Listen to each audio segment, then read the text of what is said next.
I did live in my early 20s with 6 guys in San Diego and in a 3-bedroom apartment. Oh, 2 guys to a room? No, people lived on the living room. It was, just you know, spread out everywhere. Yeah, right. Yeah. And we lived with a Christian. Okay. With the man of God. He was not only just a man, devout, born again Christian. Oh, so he was redheaded guy. No offense. No offense taken. And Alex. And then I remember one time coming home from work, and he's crying on the couch, and I go, "What's the matter?" And in his hand was one of my Hustler magazines. Oh, you pervert! I know. And I go, and he gets up and he goes, "How dare you lay these things around so that I can sin?" And I go, "These pages are all stuck together." He goes, "I've been masturbating all day." Right? And he was also a guy. And he blamed me for sinning. You made him masturbate. Right? I just left it like right out in the open. In the bathroom or something. Oh, yeah. He goes, "How dare you?" I can't poop without getting a boner. This piece of shit, too, would get Sunny Delight. Love Sunny D. Sunny D is delicious. So good. And I couldn't afford Sunny Delight. That's how poor I was. Yeah. But I would steal his Sunny Delight. And he came up to me and was, "Excuse me? I work very hard, and I've been saving my money to get the Sunny Delight." And I go, "Yeah." He goes, "And I would really appreciate it that if you not drink out of my Sunny Delight." And for me to now figure out, and I have a system now, see this line? So he would take a black marker. And mark every time he had a drink? He would drink and mark it.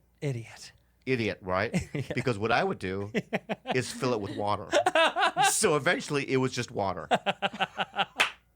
This piece of shit. He still doesn't want to believe it, too. He's just like, the Sunny Delight tastes watery, but it's still my Sunny Delight. Yeah. This roommate, Go ahead. I've told you about this guy. So he read the game. He was incessant about the game. A very interesting dude. He owned vending machines. Lucrative, no? Lucrative? Yeah, dude. But the back of his station wagon would have boxes of chocolate and potato chips in it. And in the summer, the chocolate would melt in his trunk. It was just fucking insane, dude. Wow. And he would just have cases of shit. So he bought these vending machines with like other guys, and he would go around and he'd forget to fill them up. And then he had a guy that came and stayed with us for a while, one of his closest friends. And he won a Toyota Matrix in a Texas Hold'em competition. And then to kick it, the best part was, one time I came home, this kid was Maniac. We had shitty old carpet. This was a dog shit apartment in Culver City. And we had carpet. And one time I came home and half of the living room carpet was ripped up. All the nails were like ripped out of the floor. And I was like, "What are you doing?" And he's like, "There's hardwood floor under here, man." And I was like, "Okay. Yeah. Well, you have to fucking fix it." And he's like, "No way, man. I'm going to get that landlord, that woman. I'm going to get, what was her name? Naughty. I'm going to get her to fucking do the floors." I was like, "No, you're not, dude, you idiot. Now they're going to charge us for this shit. I'm not paying for this shit." So he goes, "Fine." So he ripped all the carpet off, and then he redid the wood floors. He had them Did they pay look good? him. They looked real good. Yeah, good. I mean, for how shitty the place was. Yeah. He was, dude, such a weird animal. I came home one night late after being What out. if you saw like a Riddler's map? Yeah. Oh, I would follow it. Yeah. One night I came home after doing shows, and I smelled something really, like I smelled gas in the house. I was like, "Man, something smells weird. It's like it's gas." I go into the kitchen. We had an old 1930s, those old big stovetops. The burners were on. 2 of the burners, super high, burning, like you could hear it hissing. Yeah. I go to turn it off, and I'm like, yo, is anybody cooking? Yeah. I go in his room. He's almost naked. He's almost butt naked, reading a book with candles all around him. And I go, "Dude, you left the fucking..." He's like, "Oh, sorry, man. I lit candles." Yeah. This is the guy I lived with for fucking 2 years. Okay, when I lived Insane. with Calisto, my brother calls me from ASU, and my brother goes, "Dude, I'm moving to LA," right? I go, No, you're not. I'm coming." My brother ends up at my house, and I go, "Where are you gonna live?" He goes, "With you." So he built this Cambodian like hut in my closet.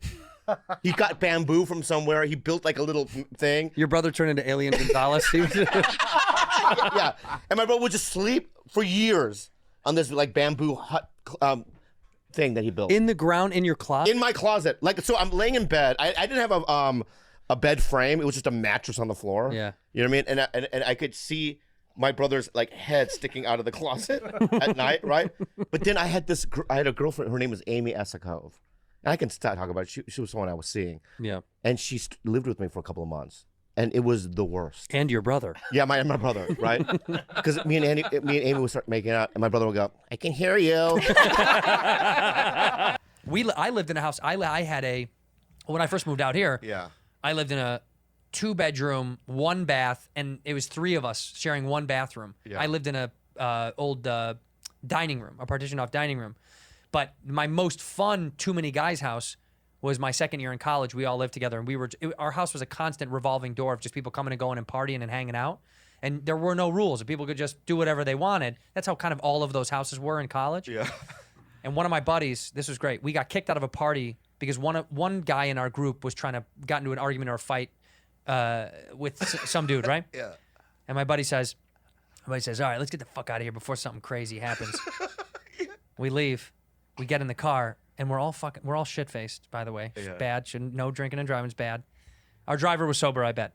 But he goes, fuck those guys. I go, yeah, it sucks. We always party over there. That sucks. And he goes, I got him good. I was like, what did you do? And he just holds up an 8-ball, a pool ball. He goes, I stole their 8-ball from their pool table. I was like, why? What are we going to? He goes, you know how hard it is to buy one single pool ball? Now those fucking idiots are going to buy a whole new pool ball set.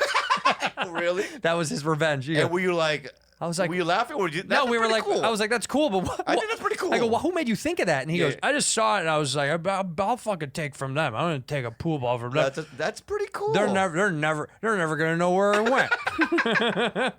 This is the same guy. This is my old college roommate. Who the same guy? He was so depressed. He's gonna listen to this. He was so depressed that he failed math for like the nth time, and we were at a party. And he was sitting with his butt on the floor and his back against the couch. And he had a handle of Jack Daniels sitting in his lap. And I go, come on, man, you're being really weird, man. You can't do this kind of stuff at a party. Like, people are going to be fucking freaked out that, like, this weirdo is blacked out by himself. I was like, get up. You either got to go home or you got to party with us. Yeah. And he, no shit, he just goes, oh. And I go, are you going to throw up? And he goes, oh. And he looks up in the sky. And he fountain throws up. Like, 2-3 feet in the sky. Yeah. But I respect him. He held his shirt out, and he caught it in his shirt. I'm not kidding. Yeah. I have witnessed it in his shirt, and he goes, but take me outside. Yeah. And I have to pick him up, and he's wiping puke off of his shirt, and I go, are you gonna go home? He goes, I think it's time to go home. This guy was the best guy to party with, but also like you. Yeah. Who knows what's gonna happen? Right. Who knows where it's gonna go? I have a friend named Nathan. I swear to God, he was in the Blue Man Group. Shut up. I swear to God. Like because the Blue Man Group wasn't. It's not always the same guy. I know. There's a million of them. There's a million of them, right? Yeah. But he was an alcoholic, Nathan, right? And my friend Calisto told me, and Nathan backed it up. You know my friend Calisto? Yeah. Yeah. So Nathan was completely drunk in Vegas doing the Blue Man Group, and he was a blackout drunk, right? And he vomited into his drums, but then he had to fucking it splattered into his face. Yeah. The colors they're getting out of that drum is insane. Speaking of my friend Calisto, so my friend Calisto and I lived in Silver Lake. We every day we'd go, there was an El Pollo Loco across the street, and we would buy a BRC burrito. What is that? Bean, rice, and cheese burrito. Oh yeah. And we would split it in half, and that was our meal. They're $1. That was all you could afford That's all we could afford for the day. Yeah. Wow. And we would have just thinking back these arguments like over the phone bill. You know how you would get enraged? Oh yeah. He'd just be like, "We live in Silver Lake. Who called Santa Monica?" Right? What? Like, what? I'm not paying the 76 cents. Like those kind of arguments when you're so poor. Yeah. Now it'd be like, oh, I don't get. You don't even look at it. 76 cents. Well, there is no phone bill anymore. It's like I know it that doesn't this exist. is before cell phones. When you're the arguments of when you're so poor. Oh my! The arguments when you're so broke. My first roommate ripped up the carpet in our house when I first moved here. Yeah. And I came home and I said, "What the fuck are you doing?" Yeah. He goes, "There's wood floors under here, man." I was like, "What the fuck? We have to pay for that shit." And he's like, "I know. We'll just tell the landlord there's wood floors, man." And I was like, "Yeah, dude, you ripped up the carpet, asshole." And he was just like, well, I don't know what to do. And I was like, I'm not paying a fucking security deposit. I get all mine back. Yeah. Fuck you. I'm not You paying get any of these that shit. crazy arguments when you're poor. Yeah, because you're so nervous that it's going to collapse you. I had a roommate, Calisto Hernandez. Kalila's full name was Calisto. No. Calisto Hernandez. Him and I lived in Silver Lake together, right? And he was this kind of guy. Now back then, I wasn't on Mad. I was a struggling open mic comic. What year is this? 97. 96, 7? Yeah, you're not gonna find him online. So Calisto Hernandez, we would walk into a bar, and women. This is how handsome he was. Women would just walk up to him and just make out with him without even introducing him. Was he an actor or something? No, he was just like this Hispanic guy that was very handsome back then. Where did you find him? I met him in San Diego back in the day. Doing? He was an actor. We were kids. We played chess. So he was an actor. Yeah, I guess,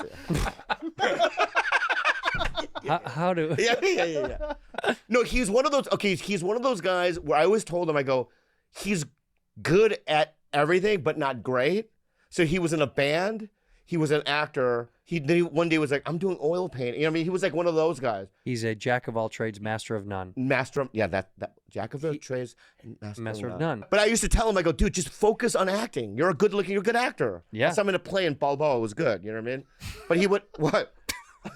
No, he wasn't. Yes, he was. No, he wasn't. I mean, as a kid, I remember buying tickets and we're going to the Balboa Theater in San Diego and watching him do this Hispanic play.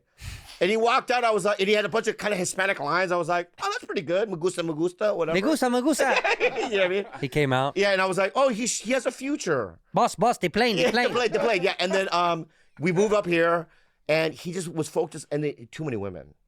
So he was hooking up with too many chicks. He had I've never seen anyone with no money, dirty, right? But get so many. I got nothing.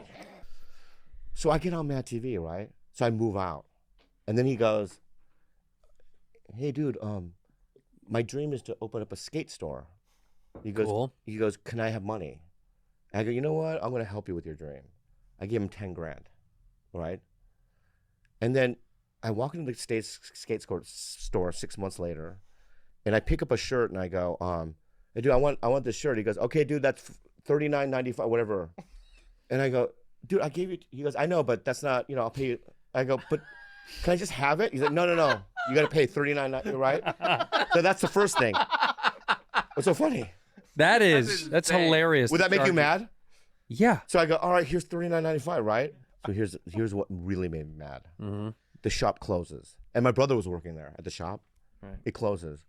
Then a year later, he found his dad on like Ancestry.com or something. He was adopted in Mexico. His dad was super rich, and then like a year after that, his dad just died.